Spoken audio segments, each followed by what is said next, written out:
3월 첫째 주일입니다. 지난 금요일이 3.1절이었습니다. 1919년 3월 1일 그날은 고종 황제의 장례일이었어요. 그러니까 한간에 소문이 퍼지기를 고종이 독사를 당했다. 외에 의해서 커피를 마시다가 갑자기 죽게 되죠. 사실상 독살이라고 봐도 무방할 만한 여러 가지 증거가 있었지만 그냥 덮어져 버리고 맙니다. 그리고 고종의 죽음이 사람들을 이렇게 술렁거리게 만든 거죠.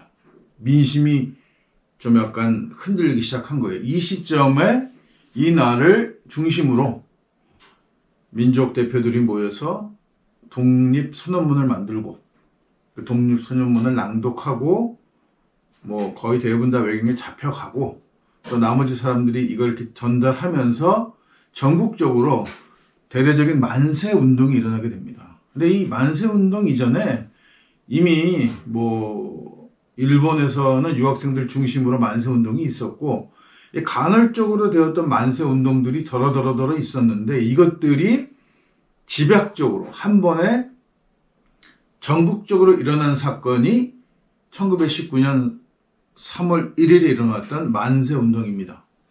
그래서 이 만세 운동으로 해외 각지에 흩어져 있던 사람들도 동포들도 만세 운동에 참여하게 되면서 이게 실질적으로 1919년 4월 11일 그러니까 한 달이 지난 거죠. 한 달이 지나고 중국 상해에 임시정부가 서게 됩니다. 그리고 본격적으로 이때 대한민국이라는 국호를 만들게 돼요.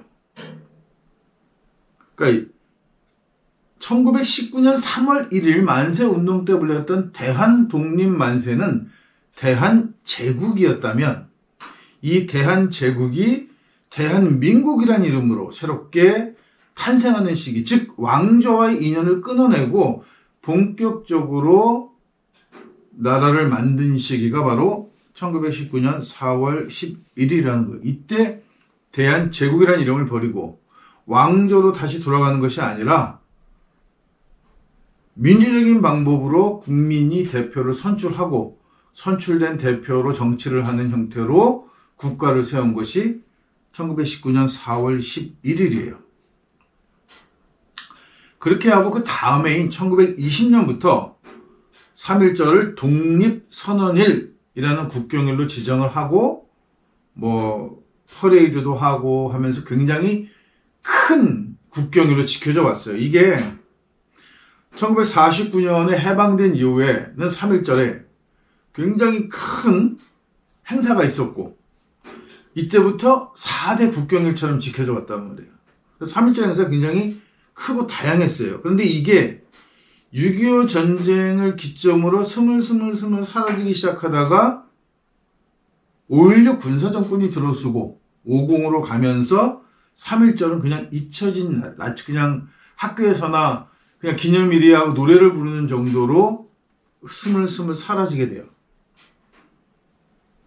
적어도 해방 후 이승만 정권이 상당히 매국적 생각을 갖고 있음에도 불구하고 그 당시까지만 해도 3.1 운동이라고 하는 그 만세 운동을 불렀던 그 민중의 저력은 여전히 남아있어 이거를 거부할 수 없었던 거죠. 이게 국가를 세운 원동력이었고 공교롭게도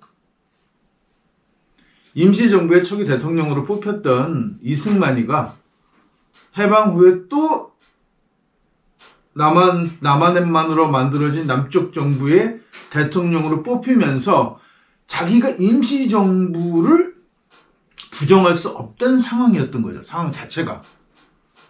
그러다 보니까 이미 임시정부로부터 탄핵당한 대통령이었음에도 불구하고 그 임시정부의 전통을 이어가는 것처럼 할 수밖에 없었던 거예요. 그런데 본격적으로 군사정권이 들어서면서는 지독스럽게 친외적인 매국 성향으로 정치 형태가 바뀌어가게 됩니다. 그러면서 3.1절의 의미를 가능한 한 퇴색시키려고 합니다. 그러다가 이제 사실 우리 어렸을 때 학교 다닐 때 그냥 3일짜리라는 건 노는 날이고 공휴일이고 그날 뭐 김인현 3월이라는 노래 한번 불러보고 끝났던 날이었단 말이에요. 이렇다 행사가 존재하지 않았어요. 그러다 김대중 대통령이 되면서 1998년에 만세 운동을 재현하는 행사를 하기 시작합니다. 이러면서 다시 3.1절에 대한 생각을 새롭게 하고자 하지만 지금까지도 3.1절이 뭐 이렇다하게 사람들한테 크게 각인되는 행사도 아니고 언제적인지 모르겠지만 학생들 아이로 앙케이트 조사한 결과로는 뭐 거의 30% 이상이 3.1절이 뭔지 잘 모르더라 라고 하는 이야기를 한단 말이죠. 그리고 무슨 굉장히 한국의 민주화나 선진 문명하는데 엄청나게 기여를 한 것 같이 늘 숟가락을 놓는 걸 즐겨하는 한국 가톨릭의 3.1운동에 대해서는 별말하지 않는 이유는 흥선대원군이 가톨릭을 탄압했던 이유로 많은 사람이 죽었죠. 그러면서 한국 가톨릭은 공식적으로 3.1운동에 참여하지 않았습니다. 그런 얘기는 잘 안 하죠. 그러니까 몰라요. 우리가 민족대표 33인, 그 다음에 그 서대문 홍수에 투옥되었던 학생들, 이런 얘기들을 쭉 만세운동 여러 가지 이야기를 하는데 가톨릭 얘기가 쑥 들어가는 이유는 가톨릭은 아예 3.1운동에 참여하지 않았단 말이에요. 자기네들은 종교적인 게 더 컸다는 거죠. 이게 기독교, 가톨릭도 마찬가지, 개신교도 마찬가지지만 무엇보다 우선에 있는 게 종교예요. 이래서 이게 문제가 되는 거거든요. 민족보다 종교도 중요한 거죠. 그러니까 당연히 우리는 한민족임에도 불구하고 아무 뜬금없는 에덴 동산에서 흙으로 만들었다는 아담의 후손이니 우리는 우리 단이라는 이름이 이스라엘 12부족 중에 없어진 한 민족이었다니 하는 어처구니 없는 얘기를 하는 거예요. 굉장히 후대 문명인데 서구 문명이라는 것 자체가 그보다 훨씬 앞서 있던 선대 문명이었던 우리 문명이 어떻게 후대 문명에 속해 있겠어요. 만약에 유대인하고 한국인하고 유전적으로 비슷한 점이 많다고 하면 한국에서 갈려나간다고 설명하는 것이 옳은 거지 어떻게 거꾸로 유대인에서 한국인이 갈려나갔다고 설명할 수 있겠느냐는 거죠. 이게 일종의 정신병인 거예요. 종교를 먼저 앞세우게 되면 종교적 신념이 무엇보다도 강하게 되면 다른 건 보이지 않아. 오로지 종교에 함몰되어 버리는 거죠. 이게 가장 큰 종교가 가진 문제라는 말씀입니다. 여튼간에 3.1절은 굉장히 중요한 포인트예요. 그래서인지 모르겠지만 이거를 악착같이 간디의 무저항 비폭력 운동하고 묶으려는 사람들이 많단 말이죠.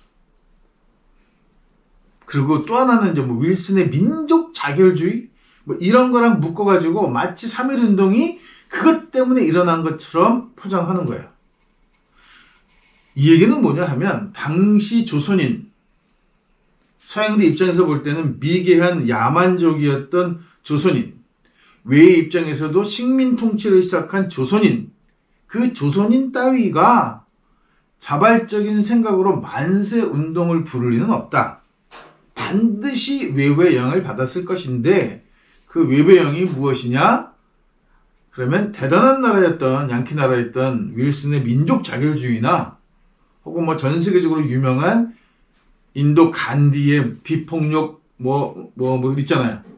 그 무저항주의 이런 것들의 영향을 받아서 한국에서 만세 운동이 일어난 거지 자발적으로 일어나지 않았다라고 기어이 주장하고 싶은 거예요. 근데 제가 서두에 말씀드린 대로 만세 운동의 원동력이 되었던 힘은 윌슨의 민족 자결주의도 아니고 간디의 비폭력 무저항주의도 아니고 고종 황제의 독살 때문이었어요. 죽음 때문이었단 말이죠. 당시 그나마 1910년에 한일합방이 일어나서 이미 힘없는 왕조가 되어 있을지 몰라도 당시까지만 해도 민초들을 움직이는 그 가장 밑바닥 저력에 왕조가 여전히 존재했다는 거죠. 그 뒤에 순정으로 이어지긴 하지만 사실상 조선은 고종이 마지막이라고 보는 거예요. 그래서 여전히 조선이라는 땅에서, 한반도 땅에서 큰 대의 명분이 될 수 있었던 것이 왕조였다는 거죠. 그런데 3.1운동이 왕조로부터 시작했음에도 불구하고 불과 한 달 뒤인 4월에 그 왕조를 종식시키면서 대한제국, 이게 아닌 대한민국이라고 하는 민주적인 형태를 가진 국가체제를 만들어냈다는 것은 굉장히 획기적인 일인 거예요. 많은 나라들이 식민지를 겪고 왕조로 돌아간 경우가 있습니다. 서구는 여전히 왕조들이 존재하고, 그래서 그 왕조들이 지금까지도 어마어마한 재산을 갖고 있고 국영기업들을 다 소유하고 있고 굉장한 부자들이고 자본가들이에요. 그럴 수밖에 없는 이유가 그 왕조들이 식민 기간 동안 내내 찍소리 않고 있었던 대가로 받은 거죠. 그리고 나라가 다시 해방되었을 때 한 자리를 차지한 거예요. 근데 한국은 그렇게 이씨 왕조가 500년이라는 역사적으로 전 세계 역사로 봤을 때 흔치 않는 긴 시간 동안 단일 왕조로 통치했던 나라임에도 불구하고 민초들은 더 이상 이씨 왕조를 이어 계승해서 한반도에서 나라를 만들겠다는 생각을 하지 않았다는 거죠. 그리고 그런 것들이 그렇게 한 달 만에, 만세 운동 후에 한 달 만에 이런 것들이 가능했던 이유가 무엇이었을까? 그러니까 임시정부를 만든 건국한 이 양반들이 민초들과는 다르게 좀 깨어있는, 정신적으로 깨어있는 사람들이었다라고 본다면, 뭐 당시로서는 교육을 많이 받은 사람들도 있고, 뭐 그렇죠. 이 사람들에게 이씨 왕조는 그닥 중요하지 않았다는 거. 왜였을까? 몇 가지 이유를 볼 수 있는데 그 중에 하나가 기독교인들이 제법 많았다는 거. 즉 대통령제를 갖고 있던, 왕조가 아니고 대통령제를 시행하고 있던 미국에 대한 동경심 같은 게 들어있는 거죠. 또 하나는 당시 민중들에게 여전히 가장 중요한 핵심 정신으로 남아있던 게 동학이었던 거죠. 왕조를 밀어내고 농민들의 세상, 평민들의 세상을 만들겠다고 했던 동학 사상이 기독교와 만나게 되면서 서로 동학과 수학으로 갈리면서 충돌이 일어나게 됐지만 한 가지에서는 합의를 볼 수 있었던 거예요. 더 이상 왕들이 다스리는 나라, 하나의 왕의 외척들이나 혹은 사대부들이 들러붙어서 지들끼리 뚝짝거리는 한중 양반 따위가 다수의 국민들을 좌지우지하는 형태의 그런 국가는 더 이상 원치 않는다라고 하는 것이 어떻게 보면 3.1 운동의 가장 중요한 포인트예요. 왜라고 하는 제국주의 침략에 맞서 만세운동을 부르면서 독립하겠다고 하는 의지를 선언했을 때 그 독립의 의지가 이씨 왕조를 이어가는 것이 아니라 새로운 정치 형태를 가진 국가를 만들어냈다는 거죠. 이게 어떻게 보면 가장 큰 의의예요. 당연히 독립해야 하는 겁니다. 외침을 받고 외세에 끌려가는 것은 옳지 않은 거예요. 그건. 그런데 옳지 않은 것을 어떻게 해결할 것이냐에 대한 새로운 대안을 불과 3.1운동이 일어난 1919년 3월 1일에 만세운동이 일어나고 4월 11일에 상해에서 새로운 형태의 국가를 만들어낼 수 있었다는 거예요. 저는 이게 한국인의 저력이라고 봅니다. 이 만세운동 후에 외경한테 잡혀 서대문 형무소에서 죽거나 다치거나 고생한 만세를 불렀던 상당수의 사람들이 10대들이었습니다. 10대들. 20, 30대가 아니라. 그러니까 지금 사람들이 옛날엔 그 아이들이 굉장히 적극적으로 활동한다고 그게 아니라 한국 교육은 원래 그 정도 나이가 되면 10대 후반이 되면 어른이에요. 스스로 판단하고 옳고 그름을 정확하게 할 수 있는 교육을 받아왔다는 거죠. 가정교육이 있었으니까. 서양처럼 귀족들이 애들 키우기 싫어서 수도원이나 보내고 혹은 기숙학교에 보내서 나몰라 해다 다 크면 자기 가족으로 받아들였던 것과는 달리 한국은 어려서부터 집안에서 대대로 가정교육을 시켜오고 그거는 뭐 양반도 마찬가지고 상민 집안도 마찬가지예요. 가정에서 이루어지는 밥상머리 교육이라는 게 존재하고 그러다 아이가 커서 재능이 있으면 서당에 선생한테 보내서 교육을 받게 하고 이렇게 해서 가정을 중심으로 아이들을 교육해 왔기 때문에 이 아이들이 10대 후반이 되면 이미 스스로 판단하고 결정할 수 있는 어른이었다는 거죠. 이걸 서구는, 제국주의는 또 외는 못 참는 거예요. 그래서 교육은 지속적으로 아이가 20살이 되기 전까지 그냥 애 취급을 하는 거죠. 그러면서 뭐 인권 같은 거 앞에 지금 뭐 촉법 문제도 많죠. 왜 저는 촉법이라는 거가 아이를 보호하기 위한 건데